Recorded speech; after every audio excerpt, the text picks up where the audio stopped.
మరోవైపు బీఆర్ఎస్ శ్రేణులు చెప్తుంది ఏంటంటే ఆ, కవితను ఇలా వ్యాఖ్యలు రేవంత్ రెడ్డి వెనకాలే ఉండి కవితతో వ్యాఖ్యలు ఇలా చేపిస్తున్నాడని చెప్పడం జరిగింది. ఎట్లా చూస్తారు? రేవంత్ రెడ్డి గారికి ఏమవసరం అండి? కవిత వెనకాల బీజేపీ ఉండొచ్చు.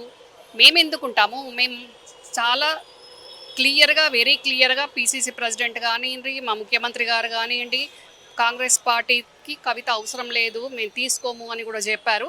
అలాంటప్పుడు మేము పార్టీకే తీసుకోనప్పుడు కవిత వెనక ఉండాల్సిన అవసరం మాకేముంటుంది?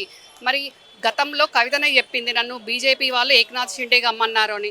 మరి అది వాళ్ళు చేస్తున్న ప్లే కావచ్చు, ఇది వాళ్ళు చేస్తున్న డైవర్షన్ పాలిటిక్స్ కావచ్చు.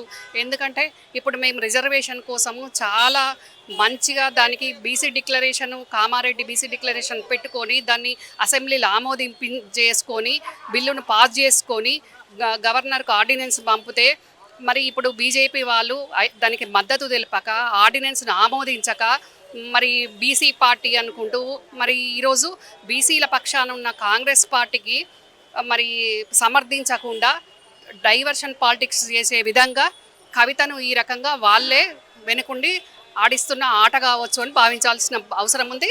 తెలంగాణ ప్రజలందరూ కూడా గమనించాల్సిన అవసరం ఉంది.